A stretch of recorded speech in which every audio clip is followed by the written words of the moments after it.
اسی اعتبار سے آج دنیا میں اس مشکل میں جو کوئی چیز وہ صرف و صرف پہلے تو اب آج دنیا میں ہمارے جو ممکن ہے کیا یہ انسان کیا اپنے امام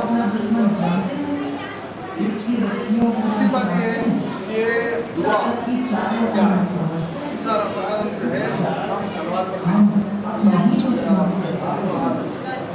یہ کیا ہے آپ اللہ سبحانہ و تعالیٰ سے درخواست کرتے ہیں کیا کر رہے ہیں کہ امت والوں کی امت پر رحمت نازل فرمائے اس کے وجہ سے یہ ہوتا ہے کہ امت والے محمد کے درجات میں مزید اضافہ ہوتا ہے اتنا جو ہے سلوات پڑھی جائے گی اتنا مزید اضافہ ہوتا ہے اور ایک بات جو شخص سلوات پڑھتا ہے اسے گناہ معاف کر دیں اسے نعمتیں عطا ہوتی ہیں اس پہ درد ہوتا ہے یعنی سلوات کے پڑھنے سے پاکستان میں بھی پیدا ہوتا ہے تو امام اعظم کے لیے ایک دعا ہے محمد والے محمد کے ساتھ میں محمد والے محمد کے لیے ایک دعا ہے اسی طرح امام زمان علیہ السلام کے لیے دعا ہے یقین مولا کے لیے دعا کوئی مقام رکھتی ہے جو سلوات کرتی ہے سلوات بھی پڑھے اور ساتھ میں اپنے امام علیہ السلام کے لیے دعا یقیناً جب امام علیہ السلام کے لیے دعا کریں گے تو یقیناً امام علیہ السلام جو اگر مولا کسی کی طرف توجہ سے دیکھ لے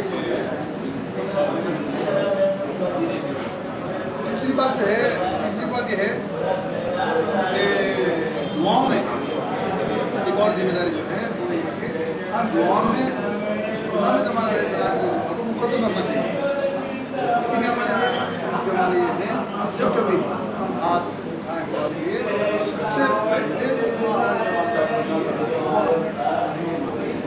یہ کیوں یہ جو ہے محبت کا تقاضا ہے اظہار ہے یعنی اللہ سے ہم کچھ نہیں چاہتے اور سب سے پہلے بھی چیز کا تقاضا کرتے ہیں پریورٹی وائز یعنی آپ جو ہے کسی نے مطالبہ کون سی چیز کا پہلے کریں گے جس کے لیے آپ کی شدت ضرور ہے آج ہمارے امام علیہ السلام کا ظہور ہمارے لیے شدت ضرورت ہے اور ہماری محبت کا تقاضا ہے ہم اپنے امام علیہ السلام کو سب سے پہلے دعاؤں میں سب سے پہلے مقام دیتے ہیں دعاؤں میں مقدم رکھا تیسری ذمہ داری کا جو ہے تذکرہ کر کے اپنے تمام وہ یہ کہ ہم امام علیہ السلام کی یہ صدقہ نکالیں گے امام علیہ السلام کے لیے صدقہ نکالیں گے صدقہ نکالنے کے معنی یہ ہرگز نہیں ہے کہ امام علیہ السلام جو ہے اگین وہی بات کہ کسی مشکل میں یا پریشانی میں اسی لیے ان کی سلامتی کا ماں جو ہے ہمیشہ اپنے بیٹے کے حق میں سلامتی کی دعا کرتی ہے تو ماں کا دعا کرنا ماں جو ہے اپنے بیٹوں کے لیے اپنے بچوں کے لیے صدقہ نکالنا سلامتی کا اس کو ہم عربی سے معنی نہیں نکلتے کہ وہ یہ اولاد جو ہے کسی مشکل یا پریشانی میں یہ ماں کی محبت کا تقاضا ہے اسی طرح ہم اپنی جان کی سلامتی بعد میں طلب کریں اللہ سے تو سب سے پہلے صدقہ کسی بھی مقدار میں ہو سکتا ہے صدقے کے کئی طریقے ہیں آپ کسی بھی مقدار میں چاہے آپ جو ہے روزانہ ایک آپ جو استعمال ہے یہ تو یہ تمام چیزیں وہ ہیں جو ہمیں اپنے امام زمان علیہ السلام سے اس کے لیے امام محمد باقر علیہ السلام فرماتے ہیں سورہ آل عمران کی آیت نمبر 200 میں یہاں پر یہ بیان ہوتا ہے کہ یا شابرو بر رابطو تو مولا سے پوچھا گیا کہ مولا پر رابطو کا معنی کیا فرمایا کہ زمانے کے امام کے ساتھ میں رابطہ قائم تو آج اپنے زمانے کے امام کے ساتھ رابطہ قائم کرنے کا ایک ہی طریقہ ہے یہ کہ ہم اپنی ذمہ داریوں پر عمل کریں اس کو ریکگنائز کریں اسی کے ذریعے تمام کتابیں اسی ذمہ داری کے اوپر